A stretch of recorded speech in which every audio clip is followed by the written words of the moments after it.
Season 2 starts now.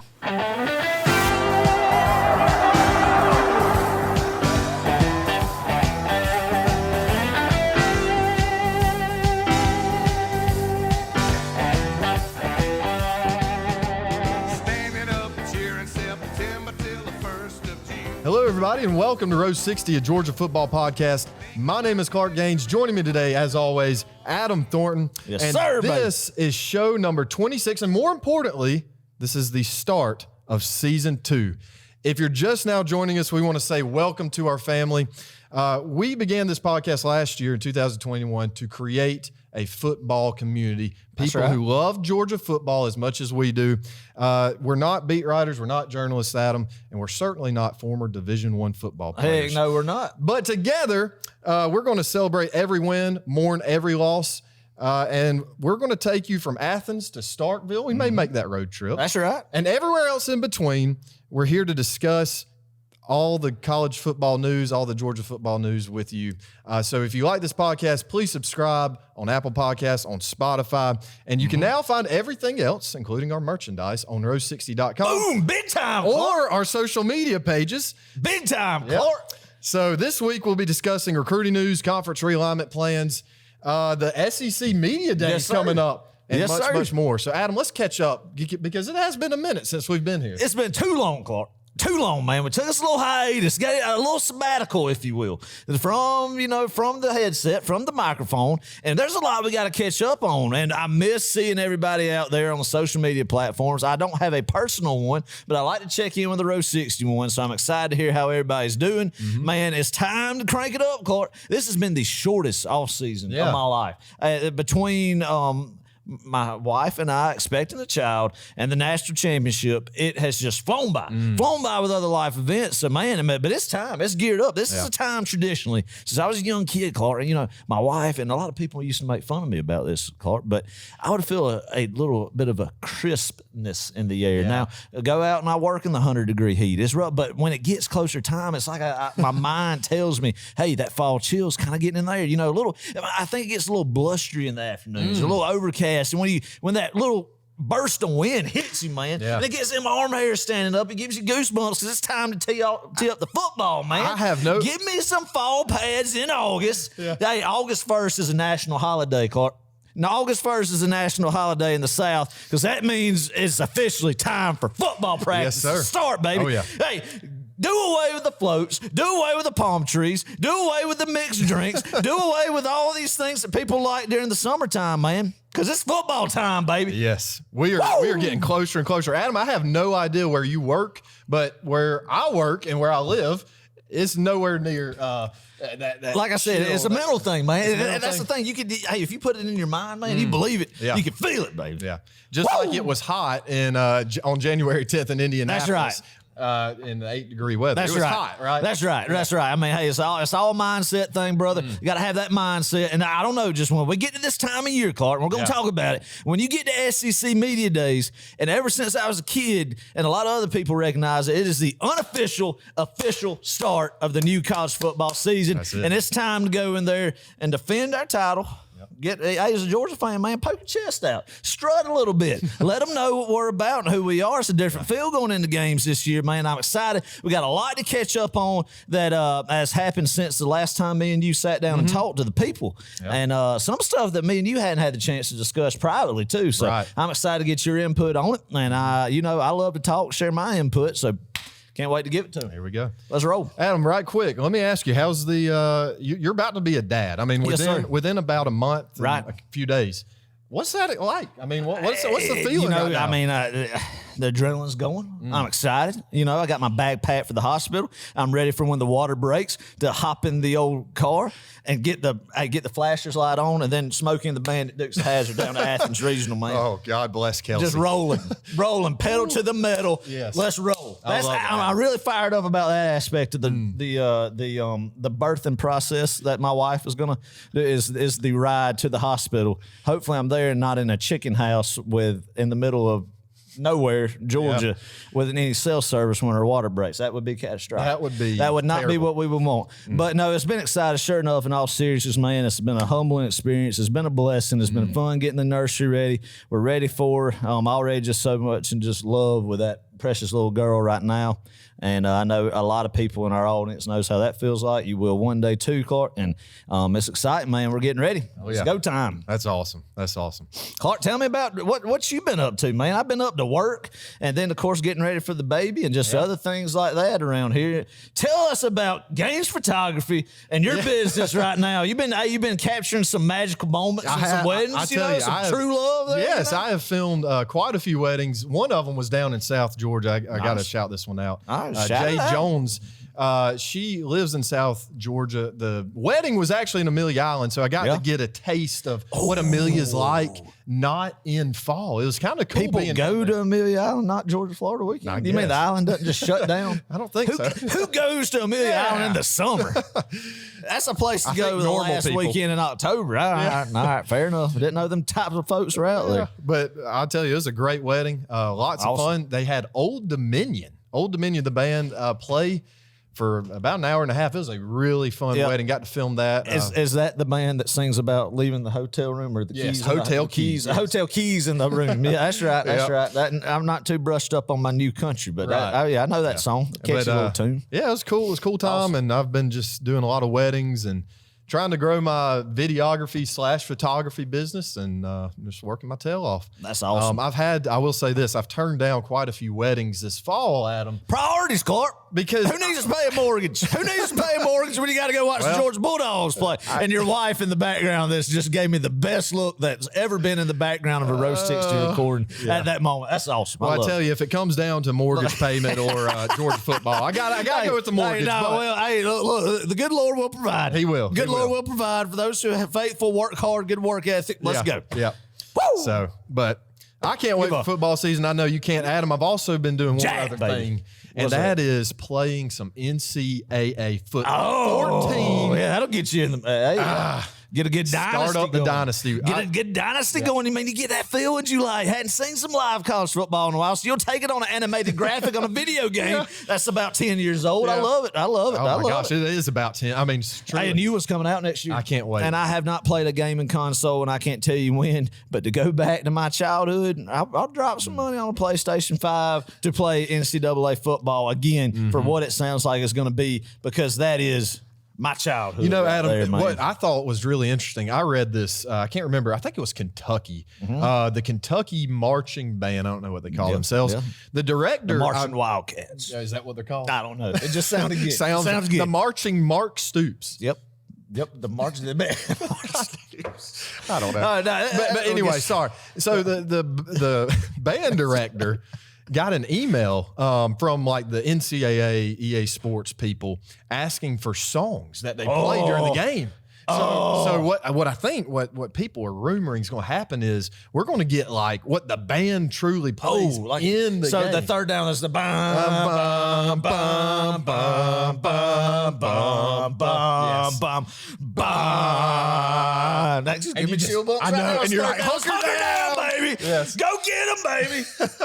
You know, you get really jacked up wanting a good sack right there on the if that's on NCAA football, I might go through the dang TV screen going after, getting fired up. A little Bob O'Reilly introduction before they run out of the field at Sanford. Hey, bring it on, man. Like I said, here's my money. Give me a PlayStation 6 or whatever they are these days, 5, whatever, wherever we're at these days. Give it to me when NCAA Football 2024 comes out. Wow. Boom. Who's going to be on 23? But they always do a year ahead. That's a good question, Clark. Stetson Bennett the fourth. After his second national championship, then 2 years in a row, baby. Give it to him. Let's go. Let's give Stetson a clap. Let's give Stetson a clap. Give Stetson a clap. I love it. I love it. Man, that's exciting. That's good stuff. That's good stuff. It's the little things to enjoy in life, Clark. It's all about the little things in life. Love it. All right, let's pivot a little bit here. Okay, pivot. Talking about some stuff we haven't really talked about, touched on recently. Arch Manning. I think that's the big headline here. You know, committed to Texas for those who are under a rock. Committed to Texas, you know, I think that was kind of a blow to a lot of Georgia fans. A lot of people, I think you, including you, Adam, wanted Arch to come to Georgia. Of course. And, you know, it was interesting when he committed to Texas. Kirby actually said this. He said he thinks this is the most depth in the quarterback room Georgia has ever had. What are your thoughts on that? That's exactly right, Clark. When you think about it, going into this year, the stars, and I know, and this is a recruiting myth right here, Clark. Okay. And to me, it is. Yeah, to me, it is. This is the unofficial Row 60 take that might not be in the real big football world. They might shoot this down, but to me, people like give me heart over stars. Give me stars with a little bit of heart mixed in it. That's the perfect formula. You got to have the stars, man. And this quarterback room here at the University of Georgia has the stars with the heart of Stetson Bennett right now, who's leading this #1 guy right now. But when you think about the Gunnar Stockton's coming in, the Brock Vandegrift's, Carson Beck, how much he's progressed, it is a very deep quarterback room, Clark. And we were going to be fine at Georgia. And there's a lot of guys on the radar board for the next class or two coming in that is going to be really good for us. And guys, I think we could hit on.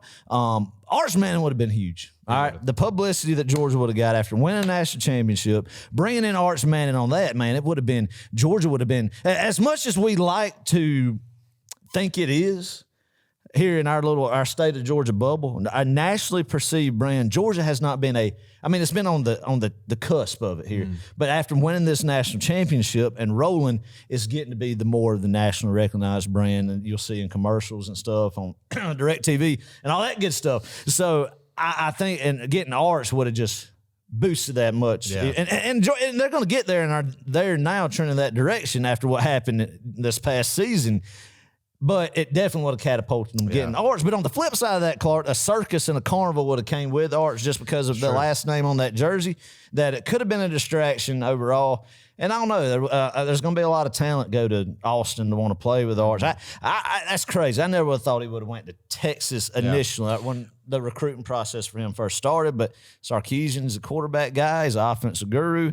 We'll see what he does in Texas. But I don't think it's going to be a good season down in Austin, Texas for him. But, hey. Wow. Maybe he just wants to be the guy off the rip, getting on campus. I think that's it.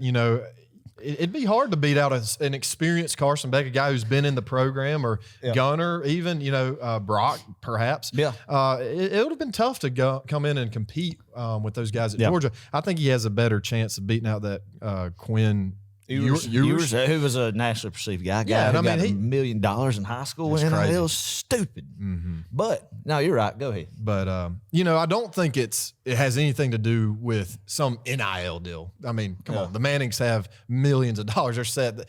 Arch Manning does not need any money. Well, that's true, Clark. And, I have heard rumors that they would be fine with him redshirting the first year, which made me feel good. Well, if it comes to Athens, you get some separation between these guys. And that's what they're thinking in Texas with Quinn Ewers, I think. Get some separation in classes with them, and it kind of line up good.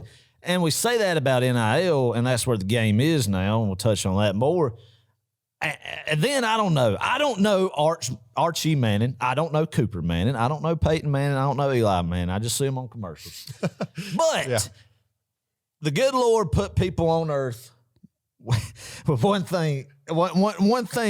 sinful thing that a lot of us humans share that we have to fight, and that's greed, Clark. That's lust after money. Yeah. That's temptation after money. Temptation after getting more money. Do you get to a certain point? I wouldn't know because I'm not there. When you make a certain amount of money that you keep just wanting to make more money, and there's never enough money, and then the NIL package at Texas could have been, I hadn't heard that. I'm just throwing out speculation. Could it have been? I mean, we say now that NIL wasn't a factor in it.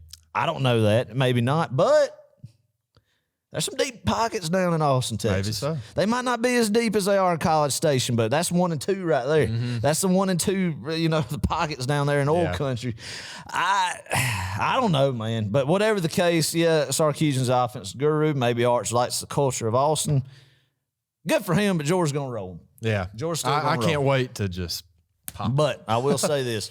Or not me, but I don't know. Oh, yeah. One of our boys. That's right. So. But the thing is, and what we've learned about Kirby Smart time and time again, he does not burn bridges, Clark.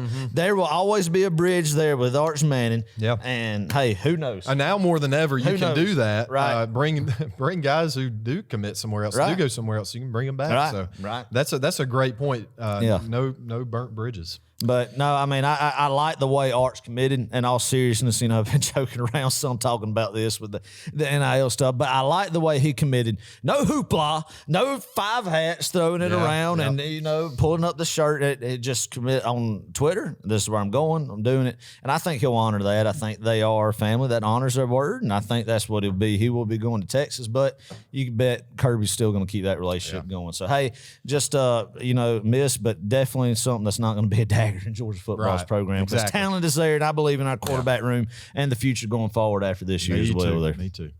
A little bit more recruiting news. We had a big pickup the other day. Raylan Wilson, inside linebacker, 6'2" from Tallahassee. Man, these guys really do start to sound like the next Roquan Smith, the next Nakobe Dean. They have the same kind of structure. And I'm telling you, Glenn Schumann is killing it. This guy was committed to Michigan. And Adam, you may know more about the story than I do, but he decommitted from Michigan and then committed to Georgia. Want to come be a dog, man? Yeah. Who? I don't blame him. What defensive player, what stud athlete could not see last year's team? The fun they had, how much they've progressed since their time at Georgia, and then watch NFL draft night and see defensive player after defensive player make money, and not think, hey, that's where I want to go. I want to compete in college. I want to get the best I can in college, and then I want to be in the green room come NFL draft night whenever it's their time. I mean, it's a perfect formula, and that's what these guys are able to go out in the recruiting world and pitch to these recruits. Hey, you want to be this next guy? You want to get paid X amount of money? Here, let's go. Yeah. So, you know, I mean, it's a very exciting thing. Schumann's a great young coach, great defensive mind who has been here at Georgia from the beginning with Kirby, a guy that came from Tuscaloosa with Kirby, a very, very talented guy, man, and just bringing in that next generation. I love it. I love it. Some young pups coming in that are going to grow up to be some studs. That's what's fun to watch about college football, and what I never hope we lose is watching these young guys come in 3 or 4 years, getting to watch them develop, and then leave Georgia with the memories of it. And then you remember their recruitment from a few years before. You know, so a little nostalgia. That's what's exciting. What makes this game so special? One of the many reasons. Speaking of Glenn Schumann, right quick, Adam, do you think he is the next Georgia football coach to be poached by another team? Yeah, I mean, there was rumors that some people wanted him to, like Mario Cristobal wanted him to run the defense in Miami. You know, if an offensive head coach was smart and needed a defensive coordinator, didn't have their guy, Glenn Schumann would be a guy that I think he has been with Kirby long enough that he is ready to run his own defense. I don't know if it will be that he would go to a head coaching job first, or if it'll be just a straight, really kind of getting out from underneath Kirby's wings per se, and going and being a just defense coordinator for like an offensive-minded head coach. Right. He has a key. You get what I'm saying? Kind of. I don't know what that'll be, but he has definitely got a bright future ahead of him. A young guy like Dan Lannon, who now we see in Oregon now.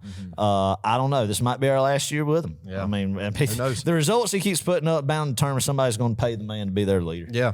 It's interesting, too, to see head coaches across the country, right? You got Kirby, who's certainly a defensive mind. You got Nick Saban, definitely defensive mind. But wasn't afraid to adapt. Right, exactly. Offense when needed. And then you see guys like, you know, Steve Sarkisian. You see guys like Lane Kiffin or Heupel, offensive minds. And I like to see how these coaches, the game's just different for every single team, obviously. Different styles of play, and, you know, that the head coach really does determine that. So, it is interesting. You're seeing a big clash, and you've seen it here the past 5-6 years with these high-powered offenses moving faster pace. And you saw where Saban went away from the old just traditional pro style, lining up, pound the football, and hire Lane Kiffin and go to a more offense. I mean, because really, you think about it, Clark. In Saban's early years, when you thought Alabama, you thought defense, right? Yeah. 17-9 wins, 21-10 wins. And a lot of that was football back in our childhood growing up. Yeah. But now here recently, Alabama teams. Sarkisian, Kiffin. It's offense. Yeah, you think of offense, Tua, all those receivers, Waddle, Devontae Smith, all those guys that they've had. But shoot, Clark, what Kirby did, and people say, well, you got to be more offensive center now. But yes, you got to have both of them. But it won't be Joe Burrow and LSU's offense. It won't be the 2020 Mac Jones, Devontae Smith, all them who won that national championship. Yeah. It is defense that was the story of Georgia's national championship. Good offensive play too. Yeah. But defense, man, was the elite difference makers. And that's something that's rare in college football today to see happen. But Kirby Smart and Dan Lannon and Glenn Schumann, that defense staff did it. But, I mean, of course, Todd, they couldn't have done it without the consistent play of Todd Monken and those guys on offense. Because you think about it, Clark, I'm going to go off the rails a little bit with this question. All right. But what would you say was Kirby Smart's best – because this got me thinking, just what we were discussing. Rank Kirby Smart's best defenses since he's been in Athens since 2016. Well, obviously, last year won. Yeah. 2 would have been 19. I agree, 100%. That's what made me think about it, because where would that 19 team have went with James Coley not our offensive coordinator? Yeah, I mean, you're talking national championship. You know, material team. Yeah, I mean, LSU was a buzzsaw that year. Maybe the best college football team we've ever seen. But the defense kept us in that first half of that game. LSU. I mean, we had a fight. And then you think, I mean, this is all water under the bridge, but this is what me and you do, Clark. We bring up random games from random years and say, what if, even though we were defending national championship. That's right. But you think about it, what if we got some momentum in that game against LSU and, hit a few offensive blows, counterpunch? I don't know. I'm not saying they could have beat them, but you don't get beat by South Carolina. No. You might lose to LSU in the SEC championship, but you're undefeated going in it. Then you get that was a really good defense that I don't think gets a lot of credit. I'm right there with you. Very good defense. Very good. And then I would go, I don't know. 18 maybe, then 20. Well, 20 or 18, either one. I think 17 was a good defense. We gave up a lot of points. I'd go 17 third. Yeah. I think honestly, golly, I don't have stats in front of me, but I think the most points per game was Oklahoma, the 16, right? 18. Well, I'm thinking just in years. I think it was actually who gave up 20 points or more per game was 16, 18, and 20. I need to be fact checked on that. But that 20-game regular season against Alabama skewed some of them numbers probably. But all right, I would go, it's just a fun debate. Of course, 21, I'd go 19 over 17, which you might think is crazy. But I would go that 2019 team was that good. It was just overshadowed by some offensive issues and how the season went, per se, as far. I mean, it was a good team, won a New Year's Six Bowl, Sugar Bowl. Right. I think 17, too, as far as defenses go. It was special. They were very special. They had a lot of great guys on that defense. But a very weak SEC East, probably one of the weakest. I mean, I've ever seen Florida and Tennessee at the same time. You know what I mean? I saw a stat the other day, Clark, and it posted all the Power 5 teams who have not won a BCS / New Year's Six Bowl since 2007. It was 3/4 of the SEC. I know. God. Yeah. I mean, that is something Georgia's been blessed with and fortunate with. But, hey, Georgia can't help that. Yeah. It's just like Clemson. We make fun of Clemson for not ever playing anybody. Well, to their defense, what else can they do? That's right. The teams they play just stink. So I mean, I don't know, but it's crazy. But that's a fun little debate. I enjoy it. We'll have to do the offense sometime someday. But basically, kind of where the conversation that made us go off the rails into that made me think of that 2019 team, and I've been meaning to do that. I want to give some respect to the 2019 Georgia Bulldog defense, they baby. Were good. Tip of the hat. They going into Auburn. Of that year, they didn't give up a rushing touchdown. That is exactly right. Auburn, that was the 11th game. 10th or so. Yes, that is right. There was not one rushing touchdown scored on that team in the SEC. And then and it was like a little one. Was it not a quarterback? It was sneak, a Bo Nix quarterback sneak. Yeah. Garbage. That don't count. Yeah. Anywho, that really got me jacked up talking about them boys. Good group. Let's go to SEC Media Days right quick. I love SEC Media Days. I do too. Do you not just get fired up about SEC Media Days? I really missed it when Spurrier was there because it always ticked me off. I'd be like, what's that man gonna say? What's that man gonna say? What is that man gonna say? So what is that man gonna say? But now he's just running his bar and grill in Gainesville with inflated prices. Probably poor quality. Doesn't care about tenders. Doesn't care about the common. No, you know who else doesn't care? This is greed. More money. More. Yeah, you know who else doesn't care? Who doesn't care about the common man, Clark? Is the SEC media people? Oh, this is a good transition. Yes, who don't want us to be? No, they did not. Did we try? We did try. Listen to this. We did try.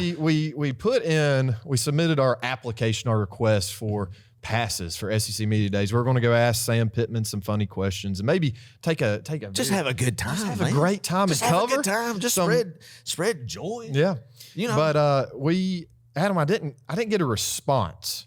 I don't know if that's worse than just being totally outright denied media passes, but we didn't get a response. Maybe, and here's my theory. Because we do have a business Gmail account, maybe it went to their spam account. So it might have to go from my personal account and email. Okay. So we'll see. We'll say, hey, trying. man, you need to let the Common Man Media podcast in there. Exactly. And like you might not know what row 60 means, but it means something deep. Right. But it's gonna take the nation by storm. The state of Georgia, baby. That's it. Franklin County, Georgia, by storm one day. Oh my gosh. Oh man, but that is. I mean, they're missing out, Clark. They're missing out without our presence being there. That we could go, we could interview people. You know, the seriousness of the journalistic type. Oh, I know. Well, and I think serious. We could have spread something just. I don't know, something different, man. We need to change the media perspective all the way around. Everywhere need to change the media perspective, and me and you need to be the ones that just tear down the wall to it, Clark. Yes. So people, we're going to be the like pioneers. we have said. If you got media opportunities for me, Clark and Row 60 Incorporated, get it to. Let us know. All right, anyway, that was good. All right, so Monday, July 18th, we've got LSU, Ole Miss, and Missouri. Brian Kelly gets a taste of SEC Media Days. A little bit about over under 15 y'alls, he says. The word y'all, 15 I'm going to go under. I think he's learned his lesson. Okay, he's been blasted on social media. There's going to be a little bit of a twang for his thick He'll try, accent? yeah. You think he is going to try? He'll try. Oh, I guarantee he'll try at least once. Or better yet, somebody's going to ask him about it. Oh, see if they can. And that could have been us. But, that would have been great. Ole Miss, Lane Kiffin. Okay. I hope we get a golf ball comment of some sort. Yeah. And then Missouri, Eli Drinkwitz. All right. What a boring. I'm sorry. That's pretty mean. But for a football coach in the SEC. The alpha nerd. Yeah, he's just a boring kind of guy. Nerd. Yeah. The alpha nerd is what they call him. All right, Clark, let's break down that first day. Very interesting. Yeah. LSU, Ole Miss, Missouri. Let's go to the top. First guy up. First year in the SEC, Brian Kelly. Clark, we know Brian Kelly. Kirby's beat him 2 times. Yeah. And then he's beat him at Alabama, too. What do you expect about Brian Kelly and Baton Rouge? Yeah. What do you think is going to happen there? I mean, are you liking that at all? Do you think it would be something? I think it's going to be. I think it's going to look an awful lot like 16 with Kirby here at Georgia. I think they're going to have some games. They're going to lose some games they probably should have won, and they're going to win some games they probably should have lost. I don't think they'll lose more than 3, maybe. I don't know. Yeah. I mean, I'm just thinking Bama, A&M, maybe Ole Miss. I don't know. Yeah. Auburn. But I think they'll be a pretty solid team. I think the expectations are incredibly high for him. So it's going to be interesting to see how he handles the. So you think it'll be like 8-4? Yeah, I think that's fair. Like 7-5. I think so. I mean, I'll be honest with you. It's such an odd fit. When somebody comes that's been coaching and living in the Northeast and comes to the Southeast, it's very hard. It's very hard. And obviously, Brian Kelly's been a very good X's and O's coach and had success in every stop from Central Michigan to Cincinnati to Notre Dame. And Notre Dame is a high-pressure job, but this is a different culture down here, Clark. And he's taken a job where the last 3 head coaches have won a national championship.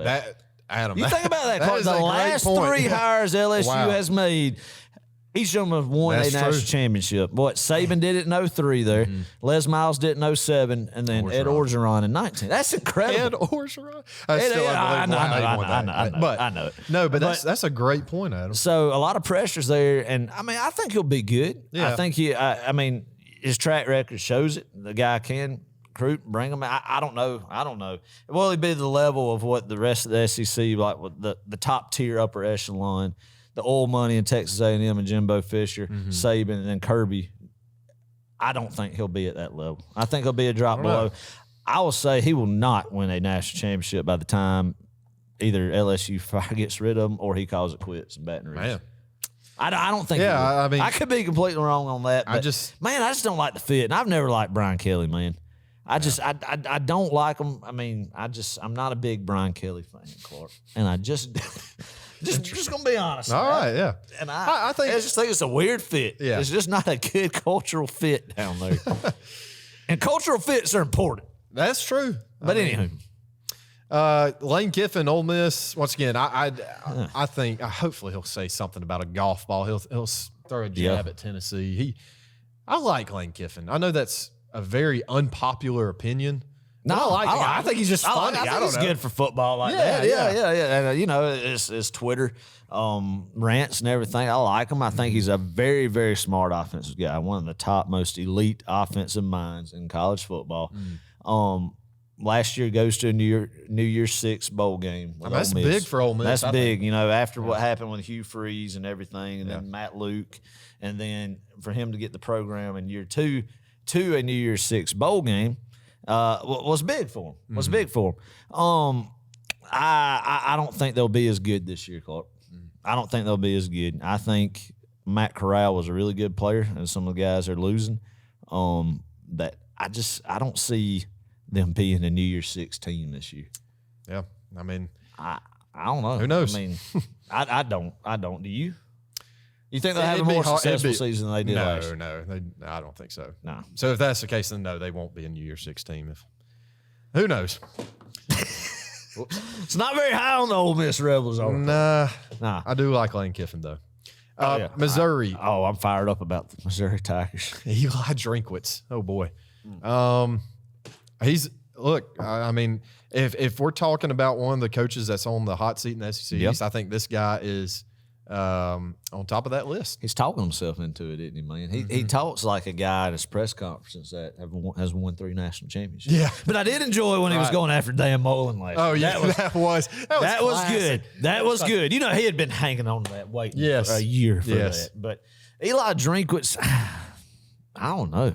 And I don't know who Missouri can get that is a good fit for them up there now in the SEC.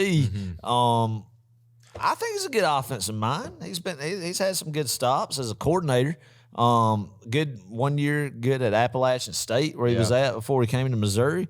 I think it's shown a bright spot every now and then, but just not enough consistency there and where he's at in his tenure. I think this is I don't know if they fire him this year, what the record have to be to get him fired, because they're going to be more patient in Columbia, Missouri than they are. They need to be in a lot of places. Excuse me, in the SEC. Yeah. So I don't know, but you just don't see any progression. You know what I mean? Yeah. From Barry Odom's program, at least to me, I hadn't just paid a whole lot of attention to Missouri, to the program, but you don't see a lot of progression from where Odom had them at. Yeah. They've definitely gone downhill since Gary Pinkel was there and won back-to-back SEC East titles, which will still haunt me. I know. Especially that 14 year. The 13 game, but then beating them in 14, curb stomping them after Ty Gurley got suspended the week of that.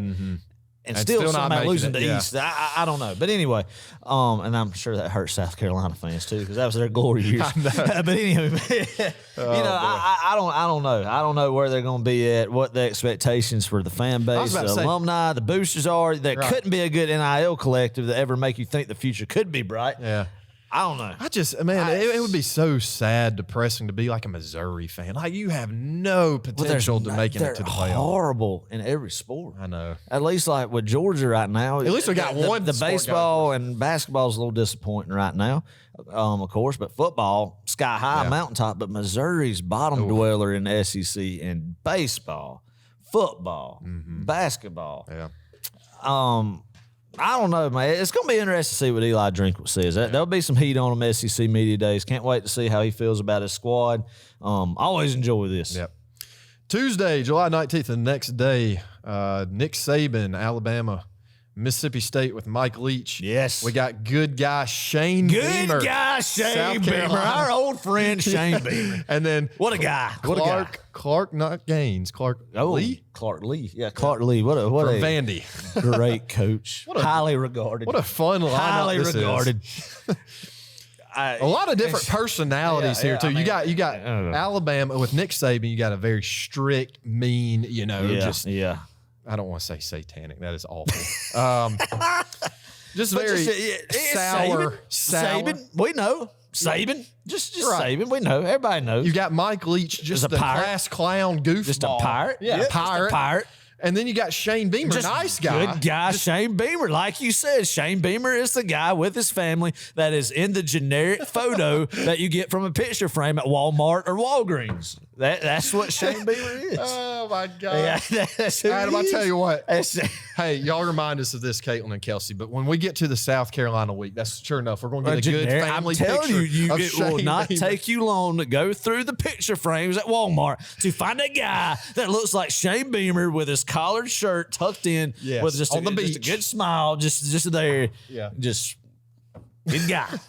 Good guy. And then Clark Lee, don't know much about Clark Lee. I don't think He's bald. he's bald. He's bald. He played fullback at Vanderbilt. A Vanderbilt alumnus, getting the Commodores up, and he was a former Notre Dame defense coordinator. That's I right. believe. Yeah, Is that that's right. Yeah, That's yeah. right. And So, last I don't year- know. He seems like a good guy. I mean, Adam, this shows you just how much I paid attention to Vandy football. Was he? I know last year he was obviously he was there. The year before was he there? And 20? No, that's when Derek Derek Mason was still last there? year. Wow. Yeah, I'm pretty.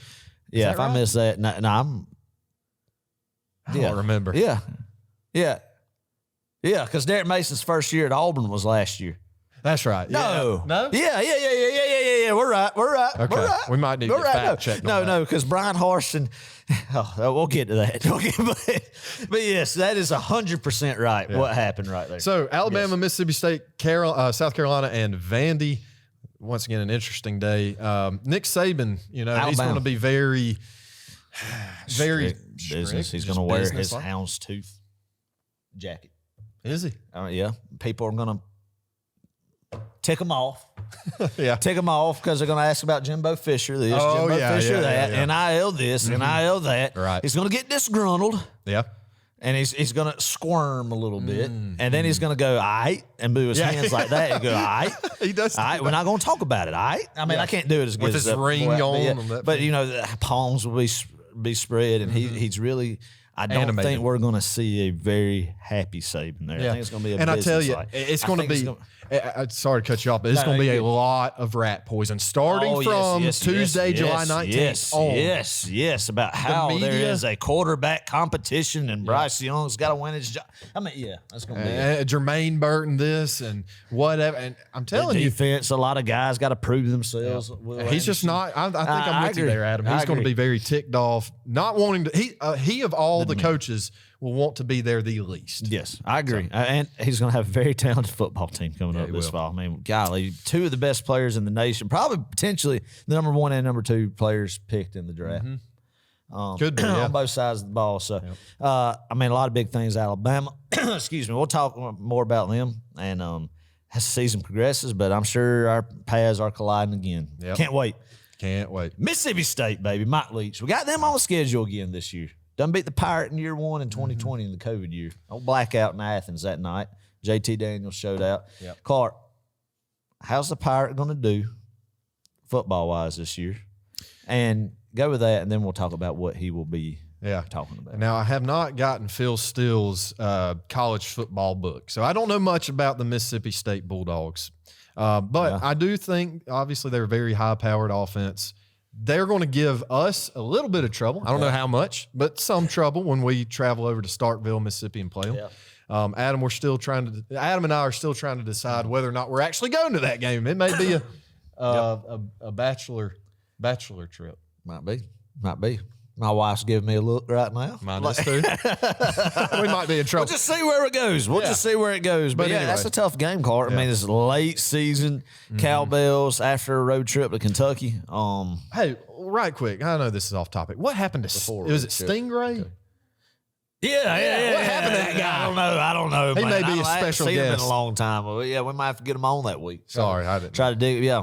But I mean, back-to-back trips with Kentucky and Mississippi State going on the tough. schedule. Right, that's gonna be a tough little. You don't think Kentucky and Mississippi State, but that'll be tough. At the end of the year, banged up. Teams are banged up. Really doing some soul searching, man. Yeah. Answer, but I think as far as I agree, I think they'll be like they have been. I don't see it going either way. I mean, I don't think there'll be anything special out of Mississippi State. I think they'll lose one that they definitely shouldn't lose and win one that they should win. There you go. They're going to dink and dunk our defense to death, I think, and throw the ball around the yard, obviously. And like they did in 2020, I believe the Rogers kid is back. Oh, is he? I think Will he Rogers? is, yeah. So He's a player. I think now. I think I need to. I should have done more research. Well, after on the that. Quiddy Pay comment with Michigan, we Yeah. need to be fact checked on every episode. Facts are optional. Yeah. I'm just kidding. I'm just kidding. Man. But no, Mike Leach, as far as his demeanor, he's going to do everything to not talk about football. It's Yeah, he is. going to be anything else but I football. love that guy. I really do. Yeah, I think it's gonna be he reminds interesting. me of a Muppet, Adam. Yeah, and I don't know agree. which one it is, but who's the who's the one with the flashlight at Disney World? You know who I'm talking about? Animal? No, not Animal. Oh, is it? Animal? Anyway, he looks like a Sasquatch kind of. Interesting look. I mean, I love him to death. He's got great advice. I think he's going to give a heck of a NIL state of college football address that's gonna get some Shock good the social world. media around. Yeah. That's what I'm going to say. Something is going to come out of Mike Leach this media days. It's like going to be it. gold. Okay. All right, moving on to South Carolina. Shane Beamer, nice guy, Shane Beamer. He's I can't not like Shane Beamer. I think he's a great guy. Good coach. I think he's doing good things at South Carolina. A lot of the South Carolina faithful. He's getting more. I'll be honest. He's getting getting more hyped up. unlikable. Oh, He's getting more he unlikable. is? Yeah. I think he is. I think he's starting to get a little bit. I don't know. I don't know. Starting to get a little bit hyped about what's going on in Columbia. That's good, but Clark, there needs to be an absolute tail whooping in Columbia, South Carolina, week 3. Yeah, there needs to be. It needs to be a humbling experience for Shane Beamer As if he hasn't already and been Spencer humbled. Rattler. Yes, and Spencer Rattler. But nah, year one went as good as you could ask for him there. But hey, now you get that. Can you replicate it? Can you build on it? Can you get even better with it? We're about to find out what he's made of. Yeah. I think his demeanor in the SEC media days is going to be very business-like approach. I think he's going to be very giddy. I think he's going to take the half glass full approach. Yep. Glass half full approach. God, We're getting looks from our wives again. Hey, just the glass half full approach. cut us It's a been break. a long time since we've talked on a microphone like this, and we're just winging it like we do all the time. So I think he's going to be very optimistic. I think he's going to use some very corny phrases that they're going to come up some with. power words. Some power words Yeah. to define his team and the chemistry and the bond. And he's never been around a group of guys so eager to work hard and to really, that's got one common goal in mind. He loves the bond and the tightness of this group. And it's going to be good. Even if we don't reach our ultimate goal, they're good men. Yeah. They're good men. They're good young men. That's kind of what. That's kind of what. Which, hey, ain't nothing wrong. But I that. feel like you're going to get a lot of rah rah. Yeah. I think that's how I feel. Anyway. Right. Oh, Shane. Can't Oh, wait. Shane. It's going to be interesting. Clark Lee. Can we let's just skip? Hit the skip. Who cares? I know that sounds terrible. I'm sure he's a good guy. No, I don't have anything. Just skip it. Just They might not win the SEC game, but skip it. oh man. I'll I tell you, he may be fired. Sure enough, I mean, if they think- if even they at go winless, Vandy, listen, I know that's, but you can't go to 2-10. Is that what they went last year or the year before, something like that? I think, yeah, not good. That's bad.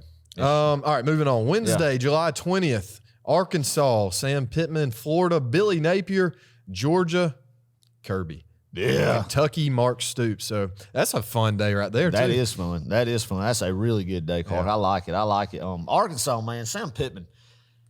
Heck of a first 2 years in Arkansas, man. He actually went in that first year in 2020.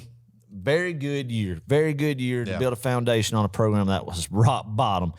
Stepped it up a little bit in 2021. Yeah. Got in the top 10, right? Went big Got win over smacked in Texas Athens. until he came to Athens. And I feel like he made that step from year 1 to year 2, but now where do you improve now going to year 3? In a very tough SEC West, he's still got some talent. I think a lot of the offense comes back besides the Traylon Burks kid, I think now.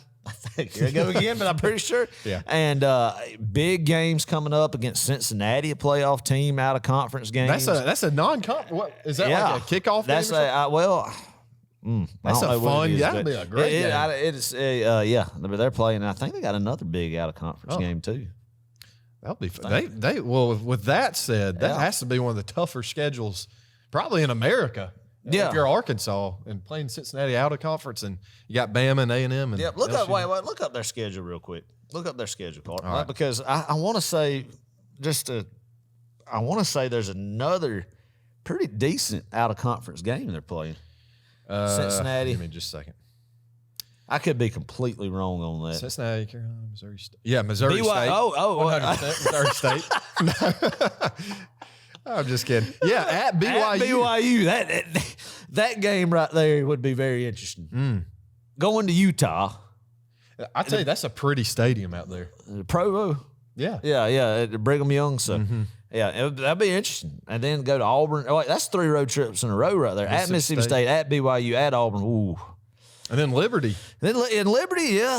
That's Is Hugh Freeze still there? Yeah, that's a good program. That's a good program they built. So, I don't know. It's going to be tough for Sam Pittman. This year, I do not think it will be as good as last year. Too tough of a schedule, even though there's some veteran leadership. I don't know. I could be wrong. But as far as what he will be like at SEC Media Days, I think he will be downplaying hype that his team's going to be getting and just really, talking about putting in the work. We still got to go out there and prove ourselves. He's proud of where this program has come, where him and his staff has got the program to, but there's still a lot out there to do.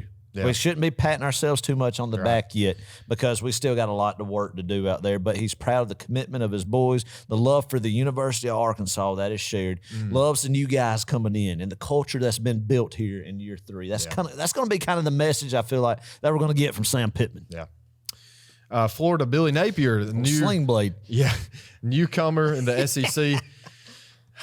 I've heard some Florida fans on message boards, Adam. They are ticked off about this guy cutting those 2 players. I don't know what players he cut, or maybe it was like 3 or something. But a lot of people are kind of disgruntled by that. Adam, what are your thoughts on Billy Napier coming to the SEC? I love it. I mean, he's doing a great job at Louisiana. Yeah. He was at Louisiana Lafayette. Right. Correct? Not Monroe. Lafayette. That's right. And as a guy who's coached under Dabo Swinney, coached under Nick Saban, a guy from Georgia who grew up as his father as a high school football coach. So you know what they're thinking down in Gainesville, Florida, right? Oh, the man coached for Nick Saban a couple years. His daddy's old high school, good. I think he was pretty successful high school football coach in the state of Georgia. What do they think? It's the Kirby blueprint. Yeah. He can recruit. He can bring them in. And, he might. I mean, obviously, there's no sample size of him at Florida, but as far as just all-season stuff from the date he was hired till now, talking about how he was going to raid the portal and do all these things, get big flips, Mario Cristobal's whooping his tail in Florida on the recruiting trail right now. And I don't know. He's on the right track. I'm telling you, and if you get Miami rolling with NIL right now, like those all them old players like Ed Reed, Ray Lewis, they're going to commit to making them good. And Cristobal is a heck of a recruiter anyway and a good coach. He's whooping his tail one-on-one right now on the recruiting trail. And then if you get Norvell at Florida State, if they get any pulse about them too, and then you have both of them programs there, and then you're not coming into Georgia. It's going to be tough. Yeah. And the fan support at Florida sucks. It's just not there.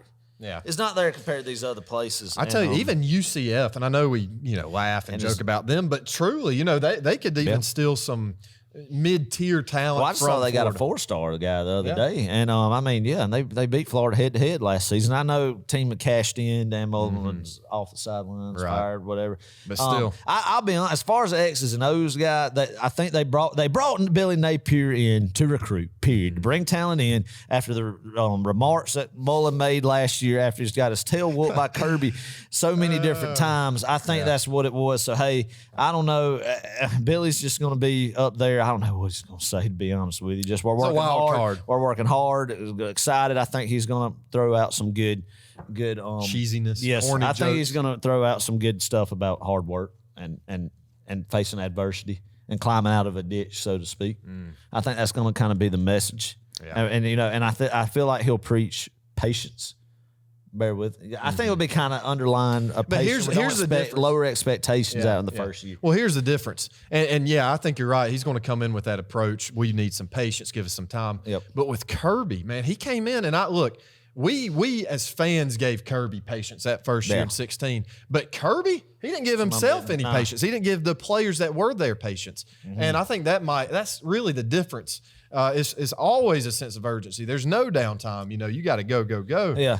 And that's the mindset you got to have if you're going to be in the ranks with Kirby Smart and Nick Saban. That's right. Well, and Napier, he's a guy that had a very successful track record at University of Louisiana, but I don't know. It'll be interesting to see how it translates to Florida. Too early to tell, but right now, some of the stuff he said he's going to come in and do, no big time names in the portal, getting his tail whooped by Miami on the trail. Definitely hadn't started off just hot. Yeah. Not a lot of momentum rolling into SEC Media Days and the opening of camp for the University of Florida. And I love it. Give me more of it all the time. Yep.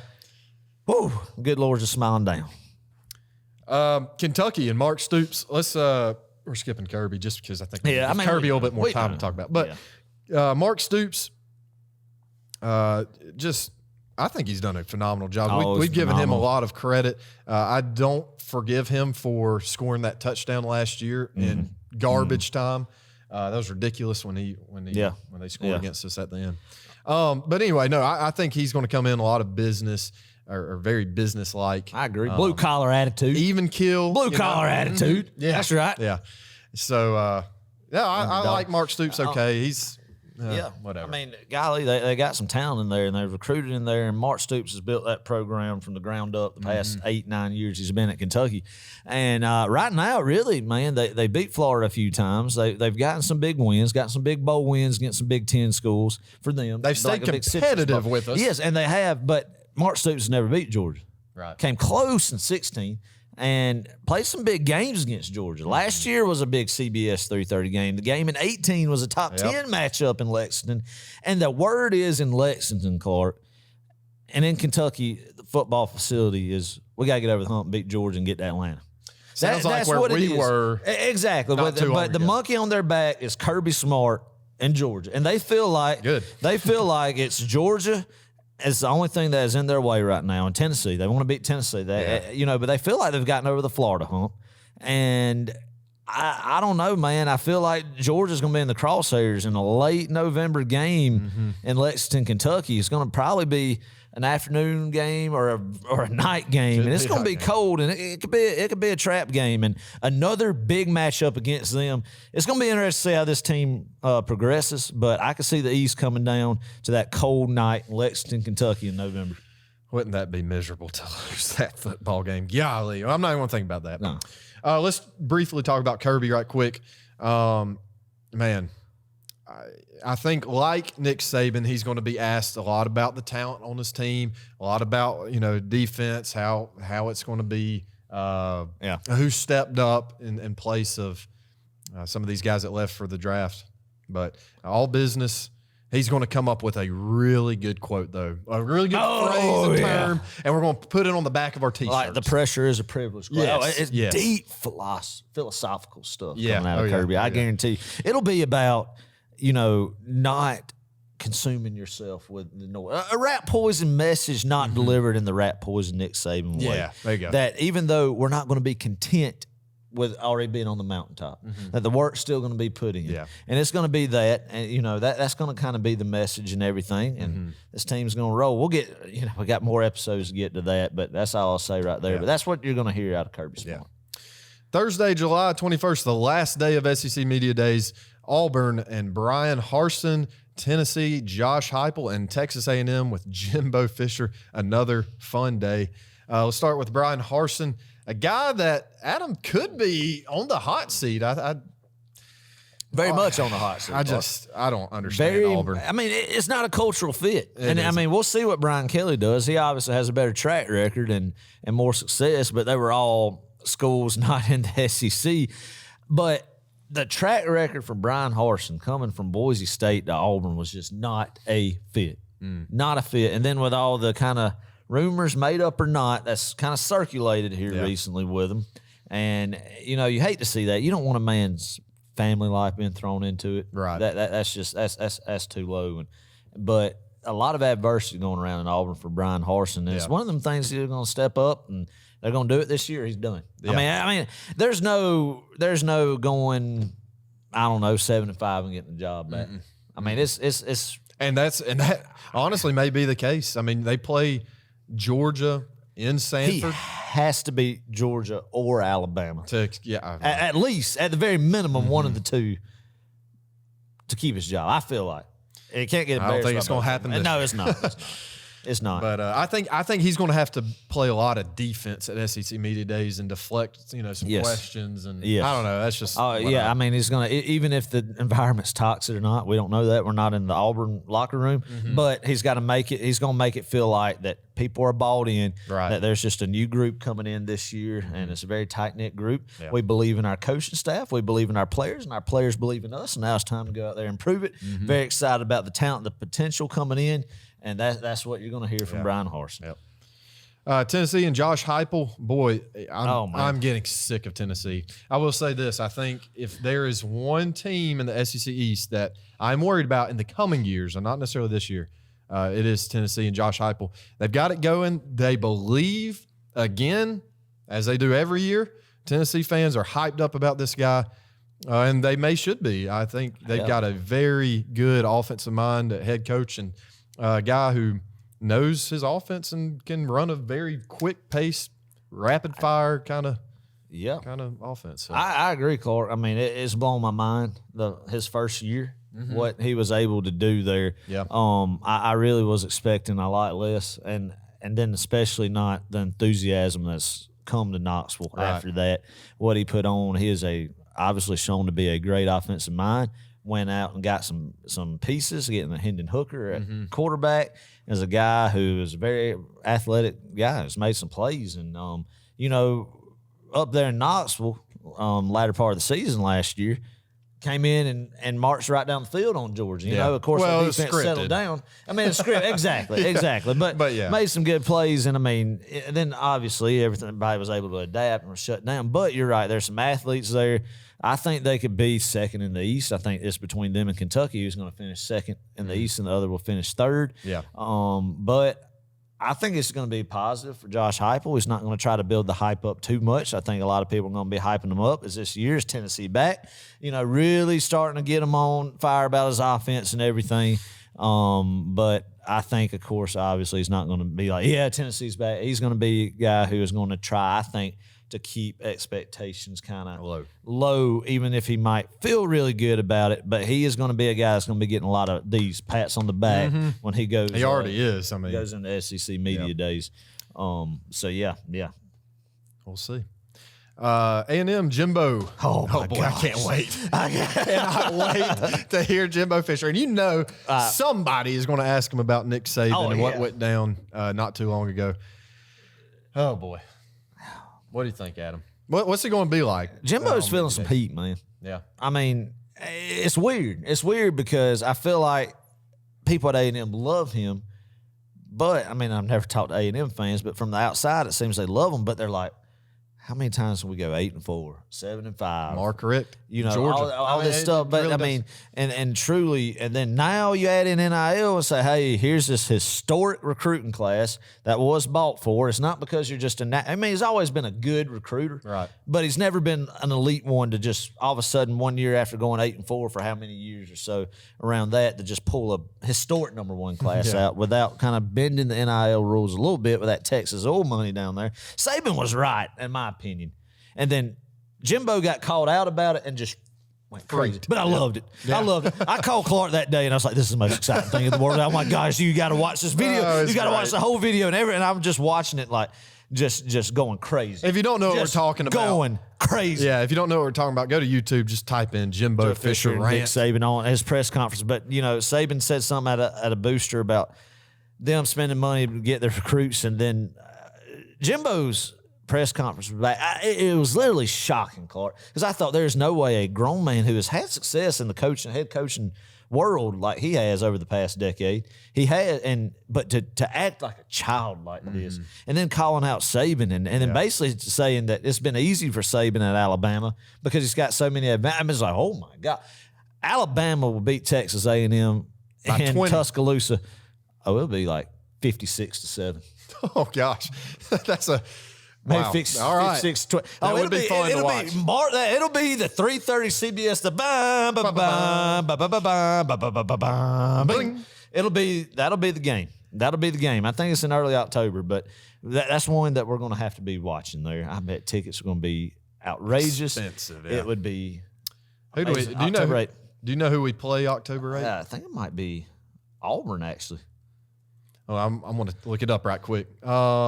October 8th. Yes, Auburn. Auburn, yes. So I don't know. Well, that will be, maybe it'll be a night game in Sanford that day. Well, I'm going to record it on the DVR. CBS doubleheader. They might put us at 3:30 and then put them at 8 o'clock. Yeah.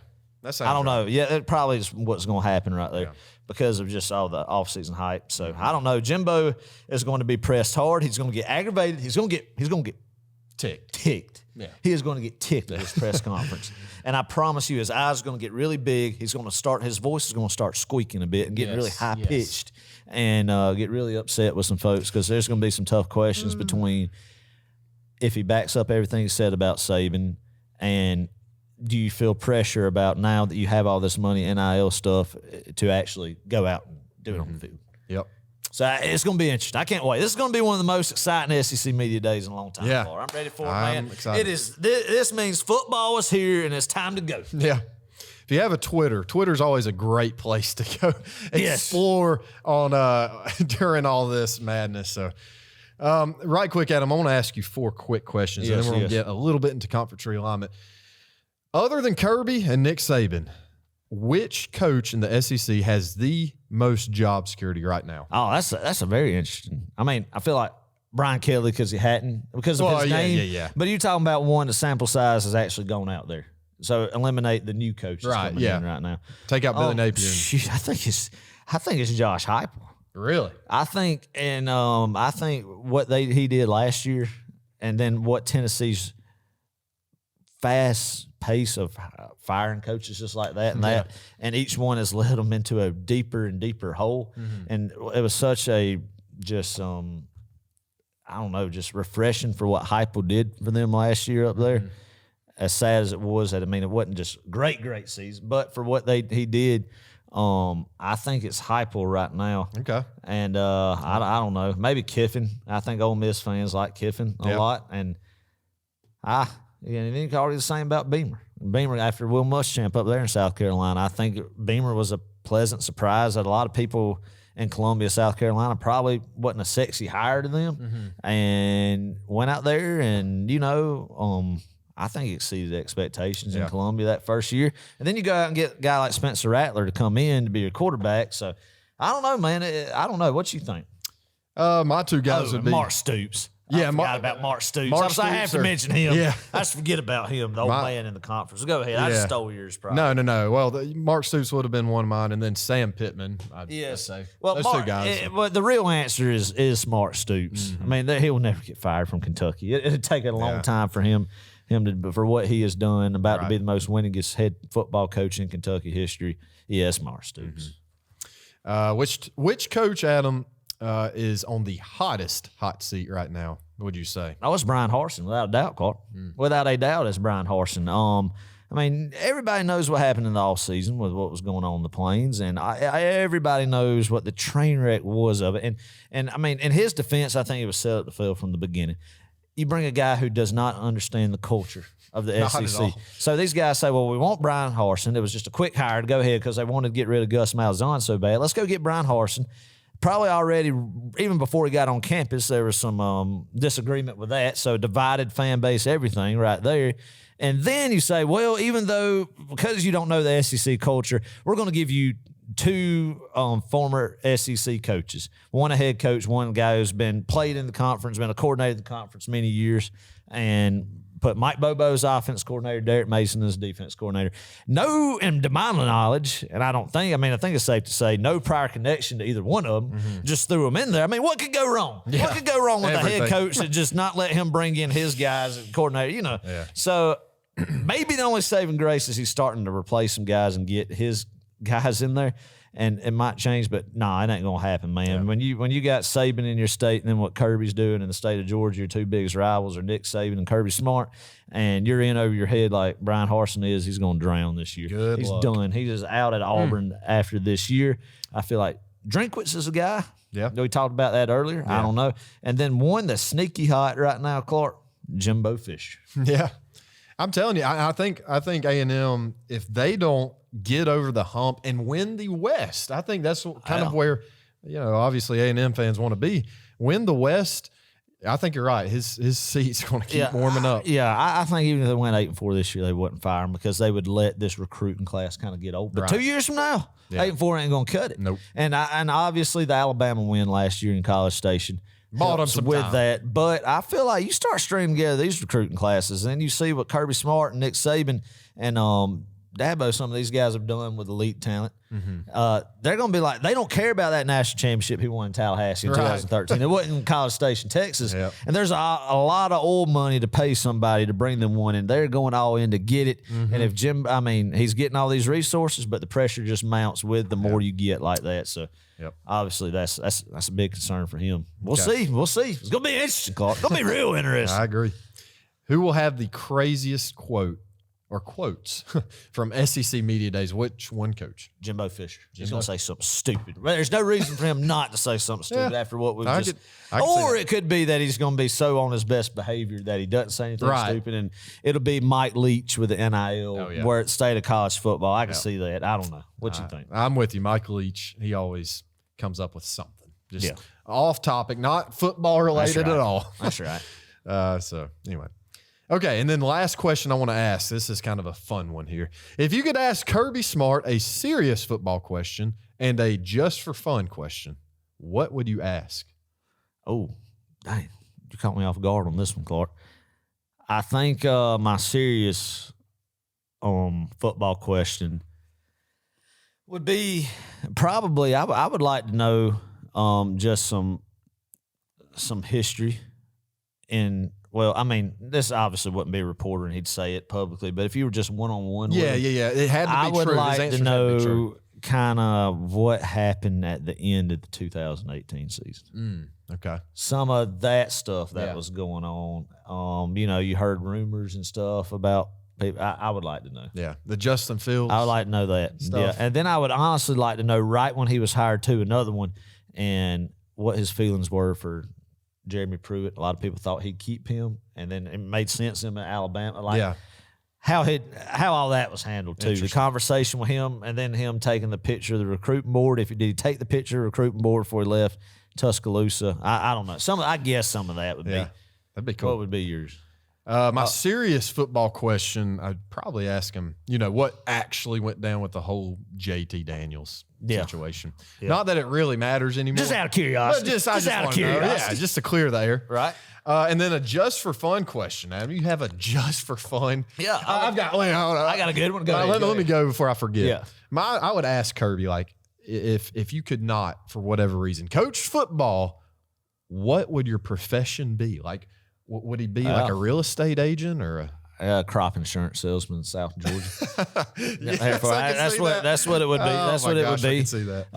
But anyway, mine would be about the headset. I would want to know, Kirby, do you have a button on your headset that you flip to the defensive coaches, or is everybody Yeah, he on one does. channel and everybody's got to shut up, or is your headset special that you could flip between offense and defense, and all the defense coaches just have a channel with the defense, and offense is the same. So that would be. I would ask Now, about the headset. Now, this is just me talking from my 1 year of JV football experience. But one time I got to wear the headset because our head coach was out, and I actually had to signal in the plays, Yes, which was a disaster. We lost that game pretty badly. Anyway, I will say there is a defensive channel and an offensive channel, nice. and then there's one for all. So I mean, yes, he does have. I'm sure he has a so button there's of some sort. different frequencies. Actually, here. you know what? When he does this number, you'll see. Oh, in their games, that's where it switch, is. yes. That makes sense. So, that makes sense. Okay, I like it. I'm pretty like sure. it. That sounds good. Oh, Makes yeah. sense. Yeah, Makes but, sense. that's fun. I love that. Oh yeah, that's good fun. All right. Last topic of conversation is conference realignment, and boy, I'm telling you, We probably need to do a whole episode on this. Yeah, for real. 7 of 10 FBS conferences will undergo changes of some sort. Some of those are Power 5. In fact, I think all Power 5 conferences are going to be seeing a change, as well as some of those like American Conference or whatever. Right. SEC, obviously, we're getting Texas and Oklahoma sometime in 2025. That'll be fun. Big 12. I hate it. You hate it? Hate it. But anyway, go ahead. Yeah. Big 12, BYU, Cincinnati, Houston, and UCF are looking to, I guess they're going into the conference. Yeah. I will say I did scrap all this from Wikipedia. Always so whether or not reliable. it's true. Always reliable. It is. Yeah, No question yeah. on Wikipedia. Never seen anything false on that website. No. And then Pac-12, Big 10, and ACC, Adam, are going to form a scheduling alliance. Oh. I guess that means I they're thought going they've already broke their alliance with UCLA and USC leaving.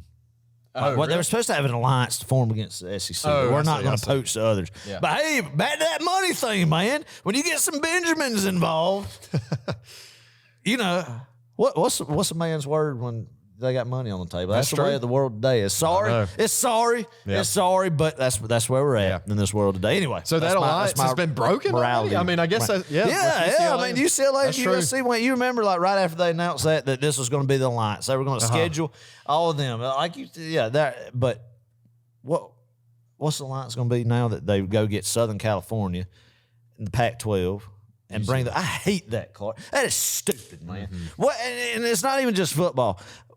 What makes sense about the University of Southern California's women volleyball team going to freaking New Jersey to play Rutgers on a Tuesday night?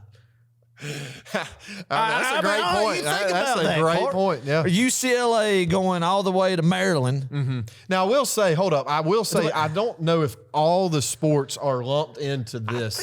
I think most think of they them are. but I don't know if all. I could be I wrong think about they are. I think they're 100% are. And I mean, I think that's dumb. I don't know. I'm not a numbers guy. All right, I'm just gonna go ahead and say it. I'm not a numbers guy. I'm not very business suave whatsoever. I'm sure, obviously, there's a lot of money for USC and UCLA to have on the table. They're going to the Big Ten. Yeah. But it just doesn't make no sense. Man. What How does- much traditionalist, Clark? I My know. gosh, Well- why do we have to ruin a good thing, man? This is college football. No, this needs to be said. College football is committing the slowest just death to themselves. I'm just going to say that. Death to themselves that can ever be. I mean, it's such a good thing that I love, everybody loves. All for the almighty dollar, man. I know. If this episode should be titled anything, it is Death to the Almighty Dollar. Death to the almighty From the dollar. almighty dollar. From the al- From there the you go. almighty Yeah, dollar. yeah, I agree. Sorry. I'm just so worked up. I'm just rambling. Yeah, right now. I- Because I hate it. It's ruined everything we love, man. It's ruined everything we Here's the love. thing I don't like about it. You have the Big 12, but now it's going to be like the Big 16, but we're going to keep it the Big 12. They've been doing that for years, man. I miss the days of the Big 12 being Nebraska, Colorado, baby. Them rivalries when life was just more simple back then, man. When people cared more about college football. When you got jacked up about Nebraska going to Oklahoma, man. And then in the SEC, it meant more, baby. I miss playing Auburn in November. That's a staple of my life and my childhood, Clark. It was on a blustery November night in Jordan Hare Stadium whooping their tail. And Tennessee in the October going up to Pigeon Forge and go up to Knoxville, seeing the leaves change, playing that. I don't like people to mess with my tradition. And I know it's all money and it's already there and there's no way that I miss just the good nature of $100 handshake to a recruit.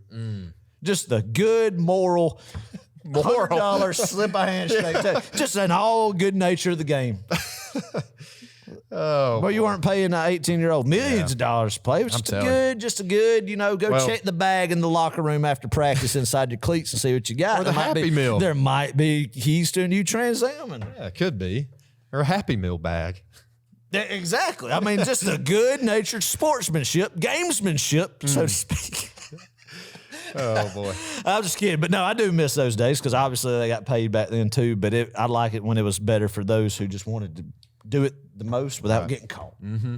I know. Compared to this free-for-all now that we live in, that Texas A&M and all those dang oil-rich folks over there can get this collective together and just all of a sudden... Adam, that might be what we need to get into. Oh, you want to get a collective going? Well, we can get a collective going. Yeah. But let's go into oil. I don't know. Let's go drill for some oil in, I don't know, where in Georgia would be oil-rich. Anyway. But college football, all this to say, college football is changing. It's changing rapidly. It's changing so much. It's awful. I can't keep up with it hardly. Awful. And I think that's the sentiment of most people out there that I've talked to about college football. They can't stand this conference realignment stuff. It's confusing, to be honest. And your grandmas hate it. Your granddads hate it. Your brothers hate it. Your sisters hate it. Everybody, all of God's children hates the direction that college football is going right now. Yeah. But let's just hope. Let's just hope something changes. We get back to a little bit of normalcy. Speaking the world, COVID, the world. Phrases here. But yeah, we need to. The nation, everybody. We just need to get back. Yeah. We need to get back to traditional values. All right, I'm going off the rails right now, but that goes for college football. Mm-hmm. Tradition, man. Yep. Don't leave what got you here. And what got you here was the passion of fans, the love for Saturdays in the fall. Don't sell out to it, man. Mm-hmm. I'm going to look it straight in the camera. Do not sell out to the band. Who are we talking to? Who are you talking to? I don't know. It's not like any one of these people listen to us. They can actually make that kind of change. It's just, I hate it. I hate it. It just gets my blood pressure riled up because they're going to strip something good. Mm-hmm. Something good, man. Well, and it makes us as Georgia fans more just glad we got that natty. Yes. Right when we did that January 10th. God bless. Thank you, Jesus. Thank you, Jesus. Well, anyway, Adam, how about you wrap us up? Give us a little bit of a pep talk to get us through the rest of summer. Here we go. We're cranked up. We're going to come to y'all now. Our hiatus is over. We're rested up. Clark, we're ready to roll. We are starting year 2. Row 60, baby. About this time last year is when the idea came up. Clark and I were sitting at the table at supper and decided, hey, we're going to start a Georgia football podcast. Call it Row 60. So big 1 year coming up. Look for stuff on that, man.